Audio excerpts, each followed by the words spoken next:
Welcome, everyone, and welcome to another edition of the Mario Cast and the Kid Show. I'm Mario Mancini. I'm a former WWE wrestler and co-instructor at Paradise Alley Professional Wrestling, along with Pretty Paul Roma, Big Steve Tracy, and Paul Perez, who's behind the glass tonight. Seated to the extreme right is a 2019 inductee into the New England Pro Wrestling Hall of Fame, Joe Bruin's New England Pro Wrestling Hall of Fame. He's a man that has vast experience in the wrestling business, soup to nuts, if you will, and keep the emphasis on the nuts. He is none other than the guardian of chaos, Big Daddy. Big Daddy, what's going on? Hit it! I said broken glass everywhere. People pissing on the stage, you know, they just don't care. I can't take the smell, can't take the noise. Got no money to move out, I guess I got no choice. Rats in the front room, roaches in the back, junkies in the alley with a baseball bat. I tried to get away, but I couldn't get far, 'cause the kid repossessed my car. Thank you, Mancini. Welcome, folks, to the Mario Chaos and the Kid podcast, coming to you from the Diadamo and Tracy Bail Bond studio here at the Paradise Alley Professional Wrestling Training Facility. Behind the glass is my longtime friend. He's got to jerk off the dog to feed the cat. And that is none other than Paul Perez. Let me tell you something, Big Daddy. Paul Perez, one of my closest friends in professional wrestling. 30 years. Now, there's no secret here that, to me, the greatest artist on the face of the earth is none other than Michael Bolton. Michael Bolton? I don't even know who Isn't that is. he from this area? It's not. He could be from Jabru. The guy is the most talented artist. I had the opportunity to meet him back in 1990.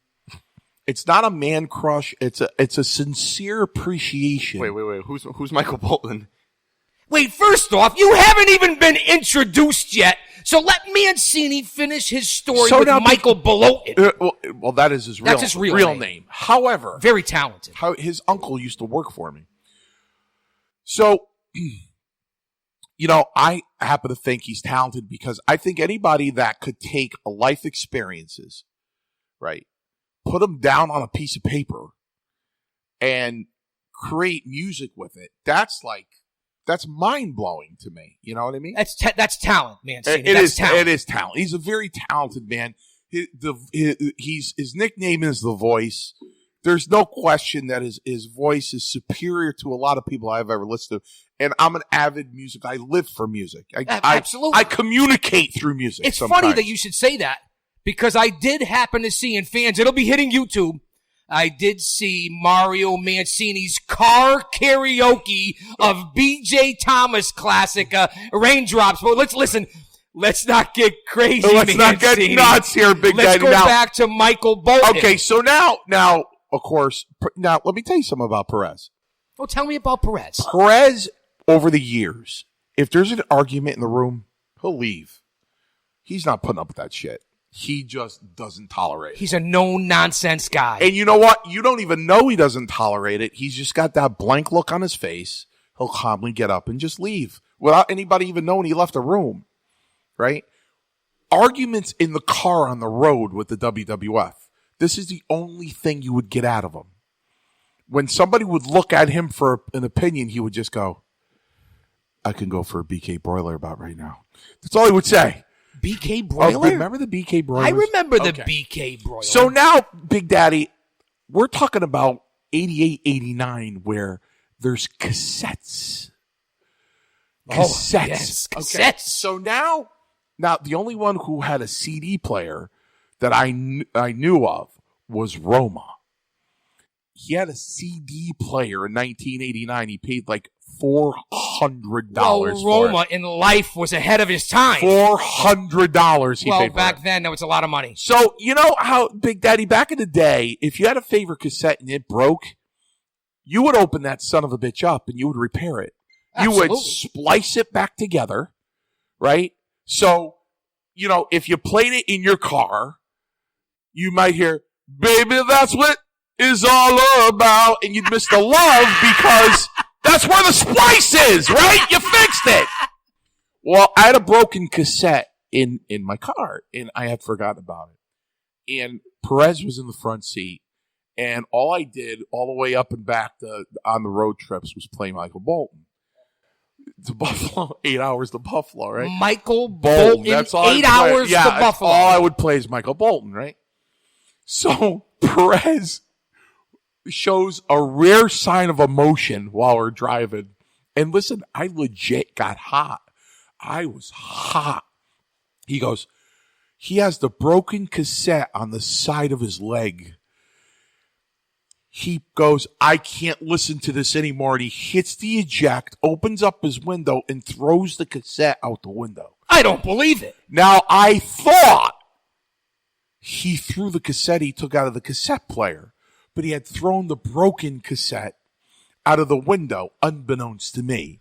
So now here I am thinking, I got to go all the way home without Michael Bolton. I was hotter than a mother. Then after about 20, 25 minutes, he goes, here, I didn't throw it out. You know what I mean? People get very touchy about their personal stuff. That's very true. That's very true, man. And nothing comes to mind more. And you know what's really weird? When people mention pots and pans. Pots and pans. The only story that comes to mind is Nikolai Volkoff and the Iron Sheik. Mancini, before you get onto that story, because I've been waiting for this, Mancini, because I want to introduce the blue chipper, the prospect who's earning his rocker. Okay, he's got his colors on tonight. Before we get onto that story, fans, because I know that you're listening to this podcast to listen to him, seated to the left of me is a man who has the wisdom of a 90-year-old, the body of a 20-year-old, and the energy of a 3-year-old, and that would be, in all his splendor, the Kid. Welcome to the podcast, Kid. I just wanted to give you your 30 seconds before Mancini gets back onto Sheik or Volkoff. Say something funny, Matt. Yeah, I mean, I don't know who Michael Bolton is. I mean, what does he even sing? Are you serious? You don't I'm know dead serious. I don't know who Michael Bolton is. When a man loves a woman. Although that's a remake. It is a remake, but Kid, when you get home, how about this Google one? It. How am I supposed to live without you? Mancini, I think I know that one. Oh. Mancini, you ought to give up the law practice and the baking that you do for Scarpolino's down on Forbes Avenue. That's right, the Big Steve cheesecake. You ought to give all that up. Your career doing the Viagra commercial that's about to come out. Because I noticed you took one. I noticed you took one on the way in. You're 3 inches taller, Mancini. I'm just saying. So we introduced the Kid. The Kid is back. Let's get on to, because Mancini, I've been waiting for this. Let's get on to the Sheik and Volkoff. Well, the thing is when I hear the word pots and pans, especially this time of year, and by the way, just for the record, if you have a wife, a fiance, a girlfriend, and you think pots and pans are a good Christmas present, you know, when women ask me for that, I go, those are not Christmas presents. Merry Christmas, hon. Here are your pots and pans. Now cook me something, bitch. I just don't see that as a Christmas present. Anyway. Well, Mancini, when nothing is going right, I go left. Listen, but I digress. Go ahead. The Sheik and Volkoff got robbed in a hotel. And they took, what a surprise. They took the Sheik's medals that he won. Let me tell you something. The Sheik was no one to be trifled with. He was a legit badass. Oh, no. Legit. He was the bodyguard for the Shah of Iran. That's right. All right. He was a badass. How about, and I don't know if the Kid has ever seen this. I know you and Perez were both around for this. When the Iron Sheik used to do those clubs. Yeah. How much did you think they looked like Fred Flintstone? But Mancini, you know how tough that is, the way he used to swing them back and forth, the Iron Sheik? But anyway, Mancini, I don't know if the kid has ever seen the Iron Sheik back in the heyday. I have not. Well, you got to go on YouTube. I used to love, Sheik broke my balls one time. I'll tell you. Just one time? One time. Seriously, as a shoot, it really upset me. What I did was I ordered a pair of Italian flag trunks. Like Salvatore Balomo? Yeah, so I go to Poughkeepsie and I got my trunks on, right? And the Sheik walks by and he goes, what are you wearing, Mancini? What is that, Mancini? I go, what do you mean, Sheik? It's the Italian flag. No, brother. Those are color. Those are my colors. I said, no, Sheik. It's the Italian flag. They're not the colors. No, same colors, brother. No. Mancini, you can't wear those. I go, Sheik. Break my balls. Do you know he called across the hallway? My God. He called across the hallway. Pat Patterson comes walking over. Now, why do you think he called for Pat Patterson? It's one of two reasons. Well, no. The Sheik wasn't like that. This is the pots and pans. Pots I'll get and to the pots and pans. pans story. Okay. So, Pat comes walking over, Pat Patterson, and he looks down, and he goes, Mancini, what's that? And I said, a new pair of trunks, it's the Italian flag. He goes, no, you can't wear those. They're Sheik's colors. Hey, son of a bitch. So I took them off, and I did look at Salvatore Balomo, and I said, hey, Sal, you want a pair of trunks? And I literally whipped them at him like a fastball. And he goes, you want any money for these? I go, no, just take them. Anyway, Sheik and Volkoff's hotel room got robbed. They called the police, and the police came. Now, these guys made a pretty good payday. Well, especially back then. Oh, I mean, they were stars. Tag team champs, Legends. everything, right? Volkoff, may he rest in peace. Nicky was a great guy. Yes. Very, stand-up gentleman, salt of the earth. Very, good athlete, gentleman, light in the ring, but he was cheap. I did hear that about So Volkoff. he would travel on the road with a hot plate and pots and pans. Tighter than a crab's ass. Yeah, so now the cops are there, and the Sheik is going, they took my medals! They took my medals! The motherfuckers, they took my medals, right? So the cops taking the notes, and all of a sudden you hear Volkoff go, and they stole my pots and pans. And Sheik's going, I had 3 medals, and they took them, and they broke into my room, and all of a sudden, out of nowhere, you hear Nikolai going, and they stole my pots and pans. Right? So Sheik's going, I want them found. I want to know. I want to see the cameras. And Volkoff goes, and I want my pots and pans. Finally, Sheik looks over at Nicky and he goes, Nikolai, fuck your pots and pans. Fuck you. Fuck your pots and pans, Nikolai. He was pissed because Volkoff just kept going, there's a pots and pans. One day I walk into the dressing room and Volkoff's got these dark circles under his eyes, I thought he was sick.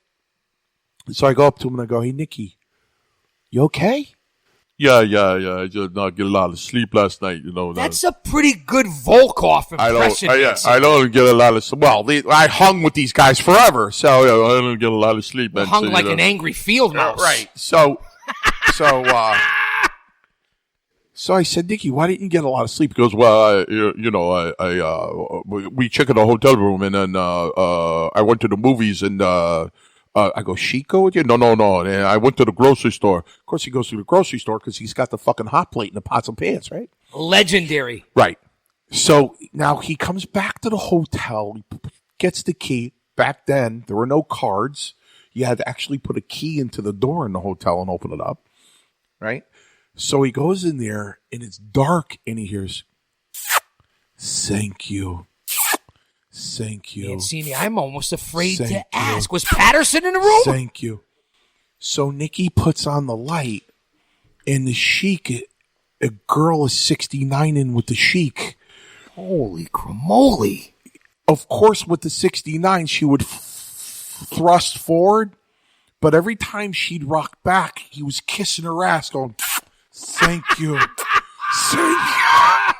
Mancini, this is priceless. Well, there's 69 times 2 is, kid. I don't know if you know this. I don't know if your mother's listening. I know she likes the podcast, but and Mancini knows this, and so does Perez. 69 times 2, it's dinner for 4. I'm just saying.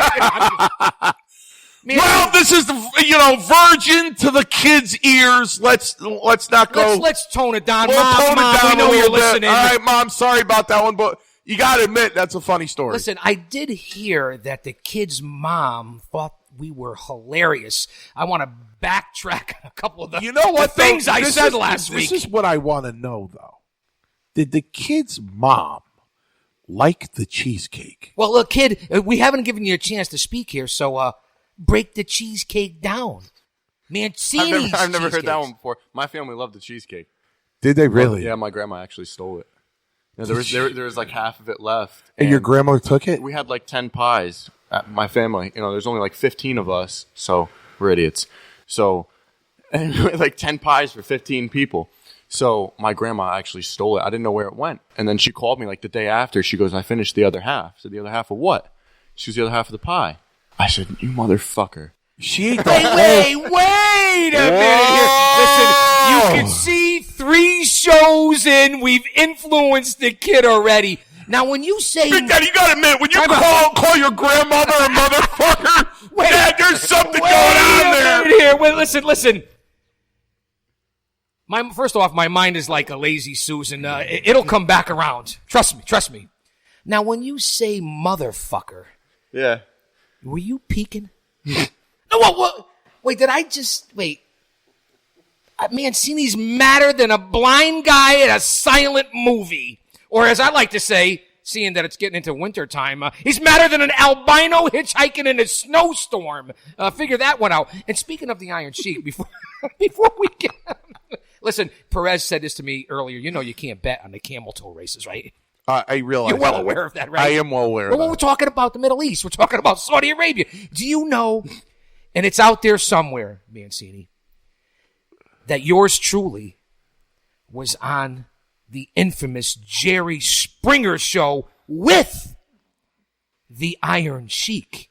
I thought it was the guy that was a change. I thought it was Martin Downey Jr. No, it was Jerry Springer. And let me tell you something, what happened. First off, we flew out to Chicago. I go up to the hotel room prior to the Jerry Springer taping. And who do I see there? And nothing but a jock strap. Okay? A jock strap and a bandana. Okay? A jock strap and a bandana, Mancini. That's the Sheik. And let me tell you something. I love the Sheik. I love him like a brother. Too. He treated me. Listen, he treated me like gold. No, he's but good. Mancini, somebody in the room, and I'm going to go to the streets right now. I'm going to bring the thug and the incarceration part of me out. Not that I was incarcerated, but I was behind the walls for 25 years. I do. I believe either him or somebody in that fucking hotel room was hitting the glass dick. If you know what I'm talking about when I say that, I'm not going to accuse the Sheik. His eyes were cross-eyed, so we leave the hotel room, right? We get down into the limo to go to the Springer studio. There's a whole bunch of suits in there, kid. Now, this was back in my day. Things were a lot different. I'm talking years ago. All these suits in there. What does the Sheik do? You guys mind if I smoke this? He whips out a bone, a bong, spliff, weed, rope, whatever you want to call it, and lights it up in front of the NBC executives as we're on our way to the studios to film Jerry Springer. We get into the green room. That's back in my wild days. I was telling Perez, I slammed a half pint of JD before I went out and did the Jerry Springer show. Big Daddy, let me ask you something as a fat guy. Well, who's a fat guy? What? No, me. What kind of food? I was a fat guy back then. No, what kind of food did they have in the green room? Well, this is what we had. We had marijuana. Yeah. Jack Daniels. Were the Samoans there? I got a funny story about them, too. Several. I owe the Samoan dynasty my life, but we'll get on to that. We all do, man. Alpha in particular. Pops, I love him. Unbelievable. But back to the Jerry Springer thing. So we went out and we did it. It was called Amazing Tales. We get that amazing tales. The Iron Sheik was on there. One of the pit bulls was on there. Anthony, God rest his soul, passed away. We seem to say that a lot about a lot of the guys that we know. Yeah, from the unfortunately, past. yeah. Springer was awesome. 6 million viewers. Got more exposure than you can believe. The Sheik was over the top. We leave. We go to the House of Blues and then to the Crow Bar out in Chicago. And this is a true story, Mancini. I was stripped down to my jockey shorts, tied to 2 wooden posts. I had hot wax poured on my nipples, and 2 gorgeous young ladies took out ping pong paddles, and they paddled my near naked body in front of a full bar in Chicago up and down as I was tied to a post. So what are you protesting? I wasn't protesting anything. That was a part of the show. Hot wax and ping pong paddles, man. True story. But listen, we're getting crazy here. We haven't talked about professional wrestling. We're talking about the Sheik. True story. I had my nipples pierced at the time. Why is that, Big Daddy? It was just the thing to do. You know, I had a couple in me, and that was a part of the crowbar. Didn't that hurt when you wore a shirt? Didn't that tug on your nipples? Oh, I liked it. I was bleeding. You know who was in the VIP room at the time? Who? Dennis Rodman. Oh. jeez. So that's the Do you night. know why they call him the Rod Man? I think I did. Speaking of rods, and I say this all the time because you know I love the boss, right? And I know he's listening. Do you think when Roma goes to the bathroom that his hands are full? I'm just asking. Listen, we seem to on this show. I've noticed on the 3rd podcast, then we talk an awful lot about junk. Well, let me tell you something, We Big really Daddy. do. You know what? It's for me. I know why. If Roma's listening to this podcast, Oh, he's listening. He's going, Mancini, don't worry, Roma. I won't. You know, I do have a story, a current story that happened to me today for Perez. It's sad. It's tragic. Well, I will tell. Bring no, down I the will, show. I will tell him off the air because it's something personal between he and I, and it was very disappointing. But I will share that with him. Mancini. Big Daddy, Go ahead. Tell me. well, you know, Tell me. what are we into now, Perez? What are we into? 15, 17, 18? What are we in? 20? What? 22? Well, if you were That's with 6 your girl minutes. before in. Well, Big Daddy, I'm just saying. ladies and gentlemen, at this time, we're going to go to the WWE report. No, we're not. No, we are not going to the WWE report. Fuck the WWE. Vince, that was not me. No, listen, I love That Vince was McMahon. Big Daddy Vince. No, that was the guardian of chaos, Big Daddy. Big Daddy. But you got to remember Vince, something. That was not me. I want that on the record. Listen, when I That said was- fuck the WWE, I didn't mean fuck Vince McMahon. Listen to me. Well, Listen, he Vince is the McMahon- WWE. Listen. That, No, he's not. He is not the WWE, and Matt could have. The kid could have listen, this. he was nice enough because I never sold a ticket. I never put an ass in a seat. But yet he was nice enough to let me stay in his organization for 8 years. Mancini. For 8 years, and I will forever be grateful Mancini. for Vince. Vince McMahon didn't need me. Well, in the 80s, he did. In the fucking 80s, he did need you. Because you were one of the best workers that he had, and you put over a lot of famous people. You didn't get your break. I get it. But you were there for a damn near decade. It's a who's who. That says a lot. And when I say fuck the WWE, that's not Vince McMahon. Hold on, Mancini. That's not Vince, Stephanie, that's Shane. It's not. Linda McMahon, they're all unbelievable, great people. Look what they've done for this business. When I say fuck the WWE, that's the product and the booking and the writing of the stories that they are putting out there. That's absolute trash in this day and Well, age. it's shit. And that's, It listen, is that's Hollywood. not Vince. He makes the total call. Listen, Vince understands when a guy like me, you know, Hollywood doesn't belong in. I want the fans to know this. When you look at WrestleMania, okay, I broke into the business 8 months prior to WrestleMania 1. Okay. Right. You were the youngest wrestler in the WWF at that time, in the history of the WWF at that time. So I broke in 8 months before WrestleMania 1. I saw the whole thing unfold. But what the fans need to know that the wrestling business was in the hands of the wrestlers. So when I say that, when Vince had a production meeting, you would find Pat Patterson, Terry Garvin, Vince McMahon, Howard Finkel, Gorilla Monsoon, Chief Jay Strongbow. You would find all these guys around the table in a production meeting doing storylines because they were the business. They were the legends of the business. Mario, but that's Howard my point, Finkel though. himself. Listen, they were sitting around the room. They didn't know what to name this thing.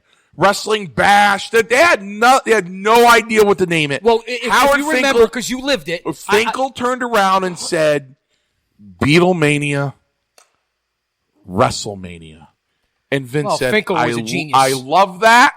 Hey, listen, Jose Luis Rivera and Jose Estrada went up to them in shiny golden hoods and costumes, and they called themselves something. The Conquistadors. It was Finkel who looked at them and said, "You look like two conquistadors." Boom, that was done. Listen, Finkel was a genius in the business at that time. He was around for a long time. And remember, the longest tenured employee for the WWE. Well, that's very impressive. There's a lot to be said for that. And getting back to, hey, folks, nostalgia just ain't what it used to be, but we're going to continue to talk about this because you like that, huh, Mancini? I'm going to say that to say this. Back then, MTV, this is what we have talked about in the past, MTV got involved. The whole crossover of Cyndi Lauper, Dave Wolf, you were there for that. Everybody Captain got Lou sick Albano. of that. Everybody got sick of that. Well, no, nobody got sick of that. Oh, they did. Rock Because and she wrestling. She would walk into the dressing room unannounced all the time with her husband, Dave Wolf. So All right, you know but what the I'm not guys turned talking around? about that The guys part. decided one day they had enough of it. So one time she came down. You want to talk about junk? Everybody had their junk out. She never came down again. Not without a warning. But I understand that, and it was an invasion, but look what it did for the business. That was when it was on MTV. It was the war to settle the score, the brawl to settle it all, those first two big events on MTV, and then led to WrestleMania 1. And here we are now. Kid, we're going to get you in here for a couple seconds, I promise. Hey, listen, your star is going up. Ours is fading. So let us have our last couple of seconds in here. Tell me what you know about what are we coming up on WrestleMania this year, because we're going to get to Paradise Alley before we get to the WWE news, because we lose Mancini. He's going to be jumping in the ring. He's going to be streaking. We said it last week. And Matt, you don't necessarily have to be an athlete, kind of like yourself now. To be an athletic supporter. Mancini, you're always stealing my heat. How the hell does that happen? You know what? And we're going to get to the kid for a second here. And then we're going to get on to Paradise Alley, because I think we're coming up on the first break of Mario Chaos and the Kid, coming to you at the Diadamo and Tracy Bale Bond studio here at the Paradise Alley Professional Wrestling Training Facility. And I lost my whole thought. Oh, this is what we're talking about, Kid. It's come to my attention with your career. WWE was in your plans as maybe an interning. I know that's been put back because of the podcast and bodyslam.net. And speaking of that, I also want to give a huge monster shout out to one of my personal favorites and a gentleman who has helped out the Mario Chaos and the Kid podcast, a good friend of ours, and he's in touch with our producer, Paul Perez, and that's Mark Adam Haggerty. That kid is a diamond in the rough, gold, talent. Check out his work on bodyslam.net. He has his Monday videos and vignettes that he puts out. He has helped us out tremendously, putting us on B Player and iTunes and everything else that the podcast is going to be available on. Folks, we are taking the podcast world by storm. But it's come to my attention, Kid, that the criminal justice thing in the WWE may be on a back burner. I know you've been in touch with ESPN and Fox Sports, and I'm going to say this, Kid, and give it to you for a couple minutes. You're busier than a blow-up doll at a frat party. Yeah, I know. I had 3 classes today and 3 meetings. It was crazy. I got 3 more meetings tomorrow with some people because we're relaunching my other podcast for Open Table Sports. So that's going to be a new podcast that'll be rolling out. That'll probably be on bodyslam.net. Bodyslam.net is an unbelievable site. You have some unbelievable writers and reporters, and to have Mark Adam Haggerty on there. We have his podcast on there as well. Yeah, let me tell you something. He's talented. And folks, also, you can see a lot of the Paradise Alley professional wrestling shows and a lot of Mark Adam Haggerty on GoPro Wrestling on YouTube. That's Andrew K, GoPro Wrestling, all the boys, Noel, O'Neill, Mike, all the boys are down there. They're great guys. They put out a great product. And you can see Paradise Alley not only on Paradise Alley Professional Wrestling or ProWrestling.com, GoPro Wrestling, the podcast. It's unbelievable what's going on. So before we wrap up this first part, what do you think Mancini's doing over there, kid? He's looking at food.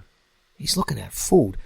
Briefly, let the news out today that about where your career may be heading or internship and the possibilities, because people want to know, listen, kid, you're the talk of this town. You're the talk of the high school and college campuses, kid.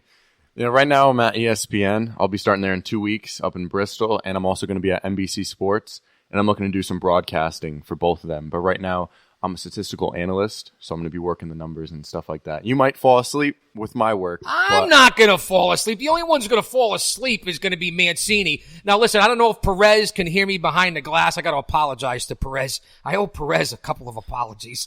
Last week, he couldn't hear me behind the glass. I said, fuck you. And I didn't really mean that towards Perez. I wanted to test out if I could say that on the podcast. We've done a lot of cussing here. I think we've done worse than that. Well, you know what they say down in Florida. Don't cuss the gator before you cross the creek. That's all I'm going to say about that.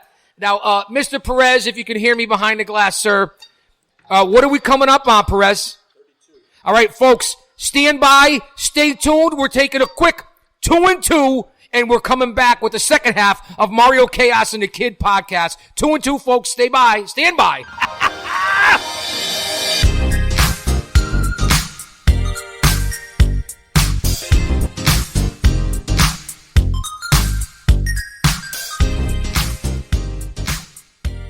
Ladies and gentlemen, welcome back to the second half of the Mario Chaos and the Kid Show. Big Daddy, you want to pick it up? Yes, I would love to pick it up. Well, speaking of pick it up, we were talking during the break about a couple different things. I don't want to throw it out there, but she has been picked up so many times that she has handles now, Mancini. You are well aware of that, right? Briefly, I want to touch on this because I want to get on to Paradise Alley Professional Wrestling. That is why we're here. We still have the kids report from the WWE. We were talking about WrestleMania and how Mancini was there pre-WrestleMania 1 with all the crossover, all the rock and wrestling. It was legendary back then. That shows you where Mancini, Perez, Big Steve, and Roma's career was at that time. And the validity, the credibility that these four gentlemen bring to the world of independent and professional. Well, it is professional. Independent is still professional. It's professional wrestling. What they bring as a service and as a school and as a training facility and their knowledge and their ability and working for Vince McMahon, that's what it's all about when we talk about WrestleMania 1. What these four horsemen of Paradise Alley, and I don't care if I'm infringing on anybody's copyrights. I really don't give a shit. The hell with the FCC. I'm not even going to go off on the FCC tonight. But we were talking about WrestleMania before we get into Paradise Alley. And my whole point, kid, before we went to the break was Mario, Paul, Perez, Roma, Big Steve there for the first bunch of WrestleManias. They were in the company working for Vince. And compared to now, what WrestleMania in April are we 2019 are we coming up on? WrestleMania what? 35. WrestleMania Mancini 35. It's crazy. That was my original point. You know, and we're going to get to that in your report. But what I would like to do now is give everyone, folks, we do have coming up in December, I believe there's going to be 2 Friday Night Alley fights. It has not been confirmed. I heard December 7th. I heard the 14th, maybe the 17th. I don't even know if those are Fridays. But fans, we are up, I believe, in the month of December for 2 Friday Night Alley fights here at the Paradise Alley facility. The kid is showing me something. What do you see on there, kid? Yeah, the 7th and the 14th. 7th and the 14th. 17th is a Monday. Well, I'm a day late and a dollar short as usual. We could do Monday Night Alley fights. Well, I guess, listen, the grass is greener on the other side, but, you know, so is the water bill. But anyway, I want to get into Paradise Alley. Right now, the heavyweight champion for Paradise Alley is Mick Drake. Now, I don't know who's on the horizon for Mick. He is the face of Paradise Alley right now. He took the belts the belt from Showtime Marcel Williams. We know that. Showtime will be back in Paradise Alley very soon. He's not going anywhere. For all the chump suckers out there that are listening, look for Showtime to make a big comeback in 2019 in Paradise Alley. But give me your thoughts. I know we briefly touched on it last week, Matt. The kid, if you will, Mick Drake, and who do you see as a maybe number 1 or number 2 contender to Drake's title? You know who I want to see make a push? Who? Kenny Roberts. Listen, Kenny Roberts does deserve it. He's flamboyant. He gets the crowd going. I call him the chocolate Dusty Rhodes, and that's a tribute to Dusty. And I think, Mancini, I'm going to ask you this question as being the brass, the CEO, if you will, of Paradise Alley. Mick Drake is your champion. Kenny Roberts, the kid brought up. Do you think Kenny... Through the years, through all the good and bad. Mancini is like... You know what, Mancini? Not Kenny Rogers, Kenny Roberts. Did I say Kenny Rogers? Oh, we could solve a triple threat match. Listen, you know where that came from. Big Steve Tracy, the legend Big Steve Tracy. But Drake, do you think Kenny Roberts is in line right now, Mancini, for a heavyweight title shot? Has he earned it? No. Well, listen. At the last Body Slamming Diabetes, which we went over, he had a big win. Over Corey Dillinger. We talked about that. So I just want to see your thoughts and your opinions on who Drake may be challenging Drake. I mean, maybe Showtime comes back and tries to get another match. Holliday, I would love to see Holliday and Drake. There's a lot of talent in Paradise Alley to go for the heavyweight title. Let's move on How would you like to see the United States heavyweight champion go against the heavyweight champion? I think that would be one hell of a match. I would have to give the edge just because of experience alone to Mick Drake. Hey, listen, Sarge is no one to be trifled with himself. I mean, size and strength for Sarge, in particular size. Well, Sarge is a large man. Hey, listen, as a matter of fact, and I know Sarge is listening, because everybody at Paradise Alley is listening. I saw Sarge on the way here to the facility tonight, Mancini. You did? Yeah, I saw Sarge. Where was he? On the side of the Boar's Head truck. Sarge, I'm sorry, man. I know you're out there. Listen, I know that when you were in the federal prison, they used to call you dumpster head. I know. That's okay. Let's get on to Sarge. You know I love you. I know you're listening. Let's get on to the IC champion, which is Zachariah Gibbs. It's a sore spot with Mancini. I bring it up every time. I'm going to continue to bring up snot-nosed kid. He's a prodigy. He's a prodigy. Let me ask you a question about Gibbs. He's a very hairy individual. Do you think that you could see... Now, Gibbs is very hairy. Well, listen, it's in his genes. All those guys from Lancaster, PA, they're all hairy. Well, he's Amish strong. These are all Amish people. Now, do you think they could see the woods through the forest? I'm just asking a question, Mancini. I don't know, Big Daddy. Well, who's in line for the Intercontinental Championship of Paradise Alley? Listen, Gibbs, like you, Mancini, you got not only... Listen, I get what happened at Mohegan Sun. I would think more evenly matched would be a Kenny Roberts against Zachariah Gibbs. You know what you have in common with Zachariah Gibbs? All kidding aside. You were the youngest wrestler in the WWF at one point. Zachariah Gibbs is the youngest wrestler in Paradise Alley professional wrestling. That's something that you have in common with him. I know he got lucky, Mancini. I get it. But that's a lot to have in common with Zachariah Gibbs. And I do use a lot of butter in my crusts for my cheesecakes, and he churns butter. So we have that in common, too. So. Oh, Mancini, that's so corny. You could butter it. You must be butter because you're on a roll. I'm just tomato trying to catch up. So why don't you be like a tree and leaf or a library and book, or they can beat it. I'm just saying. Let's get back to... That was a mouthful, Big that was... I didn't see that one coming. Yeah, that's what she said. Speaking of, I didn't see that one coming. On my way here tonight, something's always happening to me. on my way here to the Paradise Alley training facility. Something's always happening, Mancini. On my way here, I ran into this guy right outside the facility with a premature ejaculation problem. He came out of nowhere. I'm just saying, the weirdest things happened to me here. The Red Bull's wearing off, Big Daddy. I didn't even have any, Mancini. I did. Look what I have here tonight. Another thing, too, Mancini, kid, and I want you to listen to this because there's always something happening. So I stopped on my way here. It was earlier. The banks were still open. I went in, and this older lady was in front of me, and she asked, can you check my balance? So I pushed her. I'm just saying. She asked me a question. And listen, that leads me to what happened last week, and I never did relay it. I don't want to throw it all out here at once. I'm driving here, kid. Paul, are you listening? Perez, can you hear me behind the glass? He can hear me. I'm driving here. I see 3 dudes mugging an old lady. Now, you know me, former law enforcement. You know I had to get involved, right? Oh, yeah. Three thugs trying to mug this old lady. So I stop, and, I have to get involved. I will say this. She was a tough old broad, but in the end, we got her purse anyway. I'm just saying, I had to help. What was your cut in that?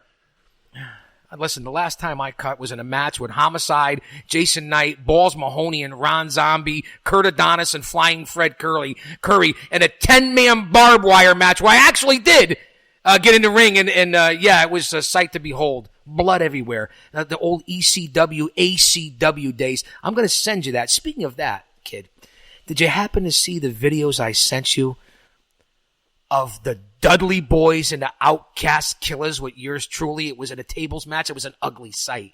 You look like a goth Kenny Roberts. What does that mean? You know what a goth person is? They wear all black. Kind of like you are right now. I'm wearing gray and black. Oh, all right. I guess. You're the one wearing all black. Is that a racial statement? It could be. Wow. All right, listen. Let's not get crazy here. I want to get on to Paradise before we get to the WWE report. I have a lot of news. We talked about the tag team division last week. I believe that Zafir Al-Rahihi and Maxim Morozov are really going to push the House of Pain to the limits. We talked about this last week with Collusion and their manager Abdul Haq. I see that being a war going into 2019 between the House of Pain. Morozov, who's had a resurrection in his career, and Zafir Al-Rahihi, who I don't even know, and maybe Mancini or Kid, you can answer that. You're behind the scenes. Is Zafir Al-Rahihi still down with the Pyramids of Power? I have not seen them together. Mancini. I have not seen them together. So I'm not quite sure. Last time I saw them together was Holiday's Inn. The Holiday. That's another guy that we got to talk about here briefly. I know we always bring him up. And I know, Kid, that you watched this. Paul Perez and myself were talking about this over the weekend. To see him on Fight TV over the weekend versus WWE legend Paul London. I know you saw on Fight TV Richard Holliday, the most marketable man in wrestling. The consumers are buzzing. I want you to break down Paul London and Richard Holliday from XWA this past weekend up in Rhode Island on Fight TV. Richard Holliday didn't like the antics of Paul London because Paul London's a man of the fans. And, when he makes his entrance, he likes to walk throughout the crowd, take some pictures, get a little bit intimate with the fans. But Richard didn't like that too much. He just wanted to get down to the action on that one. Now, if I'm not mistaken, it was a huge monster victory, and I know it was controversial. Yeah, I want you to break down the ending. But Holliday scored a major victory over a WWE superstar in Paul London. Break down the ending of the match. A win is a win. Even if it's a cheap win, it's still a win in the books. Well, what do you mean, though? The fans who didn't see this on Fight TV. Paul London went for, somersault right on him to roll him up. Yeah, went for the roll-up. Yeah, went for the roll-up. Holliday went right down on it. But I did hear it was a controversial... He sat down right on his legs. Ref was in bad position not to see it. Counted to 3 when Holliday had his arm on the rope. Holliday had his arm on the rope. He had his arm on the rope with a little leverage. Bitch. Listen, this is Holliday's creed.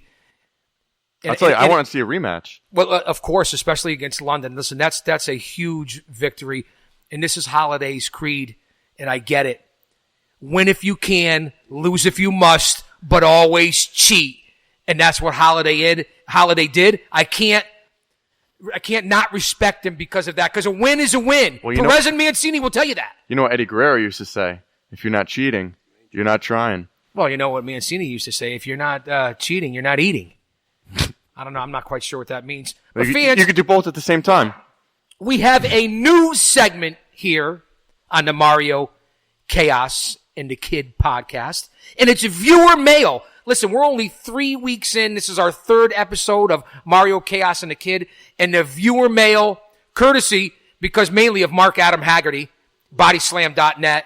It doesn't get any better. Paradise Alley Professional Wrestling. And of course, the producer, the man behind the glass, Paul Perez. Viewer mail is pouring into the podcast. I have several letters. And what I find amazing, Mancini, are you with us over there? I am.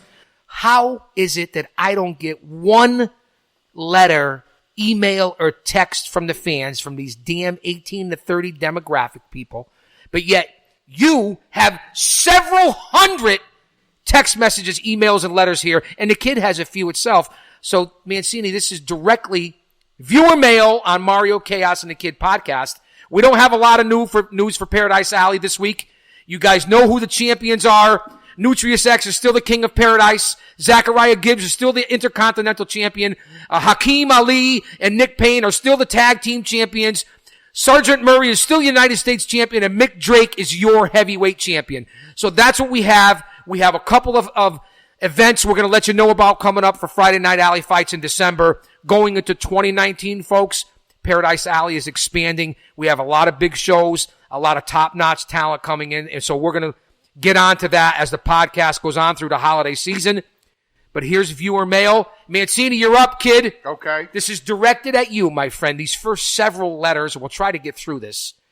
This is from Max in Las Vegas, Mancini. Las Vegas. Have you ever been to Vegas, Mancini? Yes, I have. I got my ass kicked by King Kong Bundy in Vegas. Whoa. What happened to what happens in Vegas stays in Vegas? Well, it didn't stay in Vegas. UNLV. UNLV. Wrestled at UNLV. Yeah, UNLV. Nevada, Las Vegas. The Thomas Mack Center. Yeah, a couple times. You know who was unbelievable? The Runnin' Rebels when Jerry Tarkanian was the head coach. Boy, they had one hell of a team. I'll tell you that. Unbelievable. But let's get on to Max from Las Vegas. And he wants to know, Dear Mario, I read in PWI Classic that you once teamed with Paradise Alley head trainer Paul Roma in an 8-man tag team match versus members of the Heenan family that included my arch rival, King Kong Bundy, Big John Studd, Harley Race, and Paul Orndorff. Mancini, Mario from Vegas wants to know, any thoughts or memories on the Heenan family, the Brain, and tagging up with Paul Roma, your longtime friend and business partner? Well, I got to tell you, Big Daddy, Bobby Heenan was so much more than a manager in the WWE, WWF when I was in it. He contributed a lot to the business, a great wrestling mind. Absolutely. And he was always going 100 miles an hour. Well, Heenan was a legend. Now, Mancini, what was it like? I mean, we know that you've teamed up with Paul Perez in the past. I have. What was it like to team with, in your words, the most talented athlete you've ever stepped into the ring with, and that's Paul Roma? Well, you got to remember something. I also worked with Roma one-on-one in front of 15,000 people in New Haven Coliseum. Very, very impressive, Mancini. So, how was he as a tag team partner, in particular against all those legends in the Heenan family? Listen, Big John Studd, King Kong Bundy, Harley Race, Orndorff. Yeah, it was something. Big Daddy, when you're in it and when you're with these guys every day, of course the fans hear those names and their ears go up and it's not that I have a lack of appreciation for them, but you got to know these guys as human beings, so you didn't look at the names anymore. I remember working with Big John Studd in Canada before WrestleMania 1, and it was the $15,000 body slam challenge, and did you slam him, Mancini? Almost. Yeah, and I'm going to tell you why almost. Well, listen, people don't notice about you. You were an unbelievable power lifter back in your day, Mancini. So I could see you hoisting up Big John. So finish that story. Well, that night in Canada, he could barely move. And he said to me, Mancini, listen, my back is really, God bless. My back is really bad. Grazie. And his finish was a backbreaker. Yeah, stud was something. Like a hangman backbreaker. So now, folks could see this on YouTube. Am I correct? No, I wish. That would be I unbelievable. wish, because there's a particular hip toss in that match I'm really proud of, because all the other guys that worked with Stud, when he would hip toss him, they'd go around his leg, his thigh, because he was 6'9", 6'10". When he hip tossed me, my hips were level with his head, which means I went over his shoulder. Mancini, I will say this. I studied your career. I was around for your career. You take one hell of a hip toss. I will say that, Mancini. So Stud said, listen, if you can do me a favor and, you can really give me a big lift, bigger than you usually do, then that would be very helpful to my back because it's in really bad shape. I said, I got you, John. Don't worry about it. He goes, for that, you will be the one that gets me up the highest to date. So that night when he came popping out of the turnbuckle, I almost had him up. Nice. Parallel. The whole crowd went, whoa! And then, of course, I dropped him and grabbed my back. Well, Mancini, that was my big John Stud moment. And, of course, when he did get me up for that backbreaker, I went up like, butter. Wow, Mancini, Stud was a legend, and I hope, Max from Las Vegas, you keep listening, and I hope that answers your question. Mancini, we have another letter here from viewer mail, or actually listener mail, I guess it would be more apropos. This is from Miguel in Stamford, in the shadows of the WWE. I recently stumbled across your YouTube videos, and I am wondering if you are in the top 10, and don't be insulted, jobbers of WWE history. I saw you get your lumps. Boy, this is tough from Miguel in Stamford. I saw you get your lumps against Bundy, Valentine, and The Undertaker's debuts in the WWF. So break down, is it true, Mancini, and I know this to be true, Miguel wants to know if you were classified as one of the best jobbers in the WWF in the 80s into the 90s. Top 5. Mancini, that's impressive. We talked about this last week, about this bullshit, garbage enhancement. And I understand exactly where you're coming from because we're from the same era, just like Paul Perez. I hope that, Miguel, answers your question. Not only was he in the top 10, he was in the top 5. So Mancini, a who's who in professional wrestling. Surprisingly, we have listener mail for the kid. And this comes from Olivia in Milford, Connecticut. It's basically a 2-part question. And she entitles it, Mr. Kid, what made you an LA Chargers fan? Well, I started really following sports when I was 8. So that's when I started getting. When was that? Last week? Yeah, that was 10 years ago, believe it or not. And I don't know. When I was 8, I liked the logo. Now I finally have. Well, it's printed on your body forever. It's on my shoulder now. But I don't know if you answered Olivia's question, Matt. It's the logo. I told you, it's the logo and the colors. Because I was a kid. Because I didn't follow. So you're not like much. a Dan Fouts or Phillip Rivers or. Oh, I'm a huge Phillip. Now I am. I'm a huge Phillip Rivers fan. How about Phillip Rivers? Not to get off the professional wrestling. How about Rivers this past weekend? 23 out of 24 or 24 out of 25. You went 28 for 29. And they lost. No, they won. Did they win? Yeah, we won 45-10. Big Daddy, you're talking about Mickey Rivers. I was talking about Mickey Rivers. He was one bow-legged son of a bitch, wasn't he? So you are a Phillip Rivers fan. Listen, I'm a huge Phillip Rivers fan. I hope that answered Olivia's part 1 of the question. He's a Chargers fan because of the colors. When I was younger, it was the logo and the colors. Now I actually follow it. Well, then listen, don't look at me like that. Olivia from Milford asked the damn question. Here's the second part of the question, kid.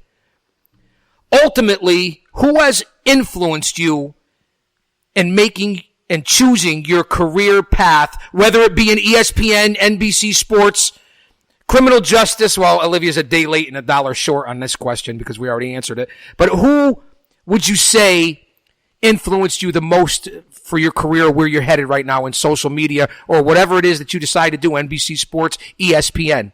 That's Olivia's two-parter. Who really influenced it for me was probably like my family, coming from like a really big sports family. My mom, she played 2 sports, went all state all 4 years in 2 sports. So mom's an athlete. Very impressive. My dad was an athlete. Now, what did Dad play? He played football and baseball, I believe, but he played tons of stuff. He was like me. He tried out all these sports, but he stuck with baseball. I was a vicious ping pong player. Yeah? Yeah, ping pong and billiards. Well, Yeah. I was big on pocket pool. I'm not sure if you're familiar with pocket pool. I don't know what that is. I walk around with a hole in my pants. Anyway, so Olivia, keep listening. I hope that answered your call. How do you get female viewer mail or listener mail? Mancini, we're going to get back to you because we also have female listener mail for you, Mancini. This is from Cindy in Siesta Key, Florida. Hey, listen, we are nationwide, Las Vegas, Stamford, Milford, Siesta Key, and she entitles it, Dear Mario, what advice would you give to an aspiring wrestler, valet, ref, manager, promoter in today's 2018-2019 industry? Take a bump, then quit. Take a bump. Listen, people said that to me back in the 80s, but it's meant something totally different. A little fun. Like, I hope there's not attorneys or lawyers or anybody. Well, listen. Because we don't do anything here illegal. Today's wrestling business is way different than it was when I was in it. So I actually think it's tougher today than it was when I was in. And I don't mean in the ring. I just mean breaking into the business itself is tougher than it was when I broke in. It was relatively still small. It was a closed shop. Well, you've heard that before. Right. So it was like today's wrestling is, there's so many independent companies now, including us, PAPW, and a lot of, the thing is there's so many people out there at wrestling schools and wrestling organizations. The quality of the wrestling is taking a hit, and that's what we pride ourselves here on at PAPW, because we know the real deal, and that we teach the real deal. Well, it's funny because I'm going to step in on Cindy from Siesta Key's question. Siesta Key, you know where that is? It's on the west coast. I do, Big Daddy. It's Sarasota, west coast of Florida. Yeah. Wrestled in the East Coast. Wrestled in Sarasota. Well, who are you, Tupac and Biggie? What do you think this is, kid? Let me get on to that. Now, I want to finish up that. You answered her question. That leads me to what I want to ask you, Mancini. Seeing Cindy's question, tell the fans out there, listen, this is our 3rd episode. People know what you guys do down here. They know what we do. Tell the fans out there and the prospective wrestlers, valet managers, what it is that you guys do here at Paradise Alley Professional Wrestling as far as training, the classes, the setup, what you have to go through here. Briefly break that down to people that may want to come down to 662 Co Avenue in East Haven. Well, of course, we pride ourselves on WWE style wrestling, and I should say WWF. It's old school.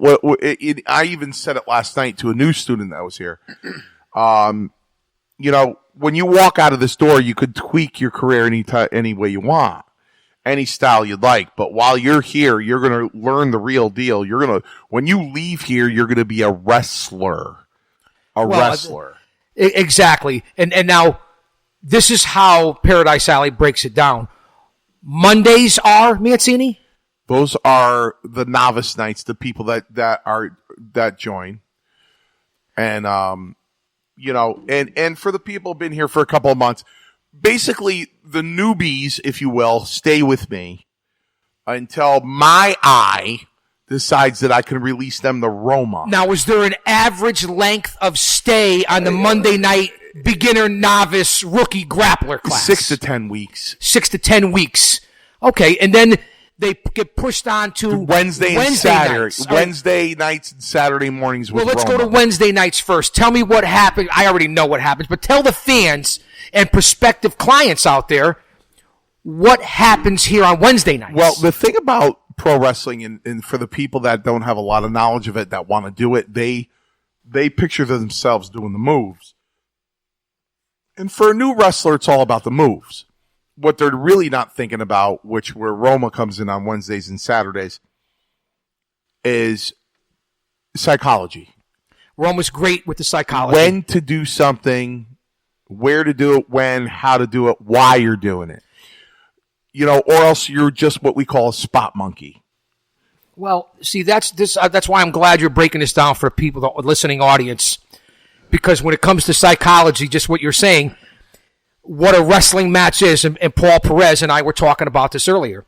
You have to tell a story. That's where the psychology comes in. Too many of these new school wrestlers do not tell the story. So that's where Roma and Paradise Alley and Perez and yourself are so valuable, is telling the story. So that's what Wednesday is. It's the more advanced Right. On top classes. of that, I do not teach leapfrogs. I do not teach drop kicks. Roma holds the record in professional wrestling history for the highest drop kick. So I don't teach drop kicks. Okay, so that's Wednesdays. We covered Mondays. We go to Wednesdays. You're with Roma. And now tell the fans of Paradise Alley out there who are listening, if you walk in here on a Wednesday night to train, or just as someone who's a part of Paradise Alley, besides the legendary Four Horsemen himself, Paul Roma, pretty wonderful, so on and so forth, power and glory, who else could you possibly run into down here on a Wednesday night? Stars from Paradise Alley. Well, definitely you can run into Perez. Well, Perez is a legend. He's not a star. There's a difference. Well, you definitely could run into Richard Holliday. So Holliday is down here on Wednesdays. Your big Jim Andersons, your Chris Battles. I mean, Matthias, and I want to get on to him briefly for a second. So that's Wednesday. Is there any word on one of the, if not the only Uruguayan, that's right, kid, I said Uruguayan professional wrestler, and that would be Matthias De Napoli. Is there any update on his health? When he did a range of motion for his wrist for me, it didn't look too good. So I'm hoping he can be back hopefully by the middle of February. He's a major player in Paradise Alley. Big talent in Paradise and Alley. Not only that, for the fans out there that probably know this, and for those of you that don't, Matthias was a big part of WWE Tough Enough. Yes. And so, I mean, he's got the goods. He's one of the leading talent here. I just hope that he gets healthy. So let's push on to what happens here on Saturday mornings, Mancini. Well, Big Daddy, opposed to Mondays where I'm going move by move by move by move, I'm teaching novice people. Saturdays, you could see matches. When they're in there training with Roma, they go through a match. And you'll get all the stars down here. It's a combination. A 6 to 8 minute match, and then Roma could critique it until it gets better and better and better. And now, have we seen or heard? Now, I talked to Roma today also, and he was telling me about Revelation. Big Jim Anderson and the Meadowlands Monster. Have they been down here because they are about to scare the bejesus out of the Paradise Alley locker room? They have been down here for a Friday Night Alley fight. Jim has not made his comeback yet. He's ready to come back in January. That's another thing that I wanted to ask you. How is Big Jim's health? His health is good. I ran him through some pretty hard drills and his knee held up. So he's ready to come back in January. In fact, he texted me and said, do we have a date in January yet? We don't. Let me just tell you something. Big Jim Anderson he must be hitting it, hanging and banging, as Hogan would say, because let me tell you something. He is enormous. He is enormous. So that's the breakdown of what happens here at Paradise Alley on a week-to-week basis. We're always busy. There's always something going on. We have the podcast here on Tuesday. And I know we're running way over our time. And we're going to do one of two things right now. We're either going to have to go out here, or we're going to briefly, we always seem to kick poor Vince to the curb. Vince, we love you. You know that. We were supposed to get to the WWE news, which is actually the kids' section to shine here on the Mario Chaos and the Kid podcast. But Mancini, you were very engaging tonight. This is what I love. Well, Big Daddy, thank you very much. Perez, do we have, where are we, Perez? So what, a total, we up over an hour? Kid, what do you want to do with the WWE? We're at an hour. I don't know how much time we have left.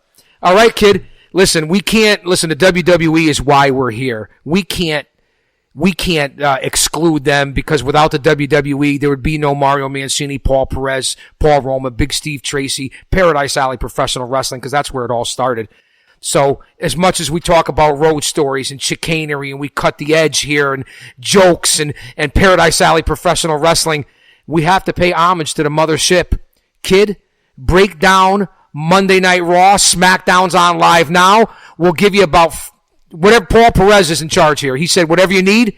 Mancini's going to sit here right now and sip on his Red Bull, and I'm just going to have a Schweppes. Kid, ask me, because you know I do watch because of you. You make me.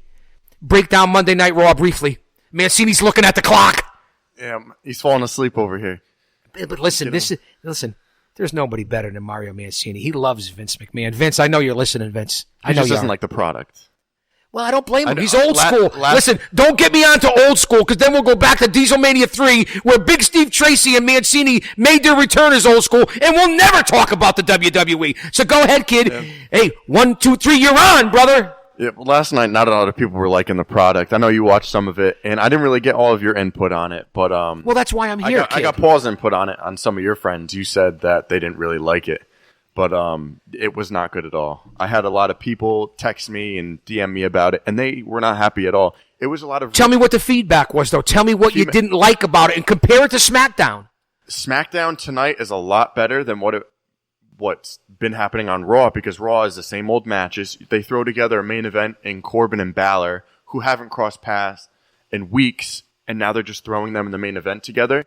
Well, listen, Balor has really slid down the WWE ladder, and I got to tell you, I don't like Corbin as the general manager. I think him and Bliss, they get too much camera time. Total. They take too much camera time away from the real talent, and they're just general managers, because now Bliss is overlooking the women's division. Correct. I'm up and down on, because I know she has the concussions and everything with the nerve issues, so she's going to be out. I like that as a role, but when she takes away from TV time from other superstars, I don't like that, because GM shouldn't have that big of a role. It's a point well taken. I'll tell you who's a great GM is William Regal. William Regal's first off, William Regal's a legend in this business. He's a legit tough man. He was a unbelievable shoot wrestler. He's trained a lot of the stars. William Regal is a class act and one tough son of a bitch. Well, he, runs NXT, but really Triple H does a great job with NXT. That's the only hour of wrestling or wrestling show I can watch per week and just engage into it. Well, NXT is Triple H is running that. He's booking that from what I understand. And let me tell you something. NXT is definitely supposed to be the junior league of the WWE, so to speak. It's really actually a better product than Raw or SmackDown, for what I see. Raw needs to go back down to 2 hours. It loses me after the first hour. I'm engaged for a little bit. Last night, I was lost within the first 20 minutes. Because it's always the same every single week with Raw. First 20 minutes, talk. Set up a match. Set up the main event. That's it. It's the same stuff. 5 people come out, set up a match. Oh, it's right now. You know what's coming. NXT, you don't know what's going on. Now, what else was your take out of Monday Night Raw? Because I don't want to cut anybody short. I don't want to cut it short. I mean, I know we're short on time. We don't like to go too long. We'll lose some of the listeners. But give me your final thoughts on Monday Night Raw. My final thought is they're having the wrong people win the match. The Revival lost for a second week in a row to Lucha House Party. Well, Lucha House Party is on the rise, my friend. I'm a little surprised at that. They're also cruiserweights. I don't get the storyline with them. They're just thrown onto Raw for who did they didn't interfere with anyone. They didn't get a storyline into it. They just automatically came up.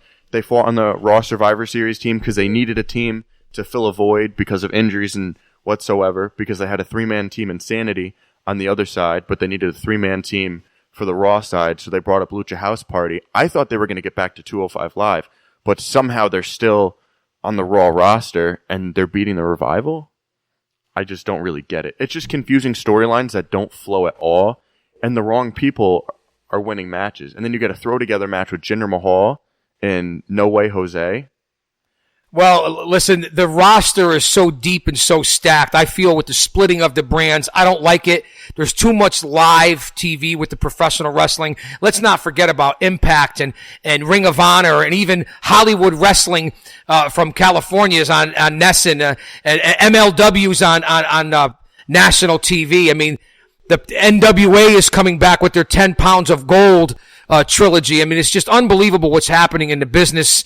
We can go on and on about it, but maybe next week when we come back, folks, we'll try to get into Impact and Ring of Honor and New Japan, and we can go over Final Battle. We can do that and the WWE because, again, folks, in all seriousness, we are here because of the mothership, and that would be the WWE. But we're ready to run out of time.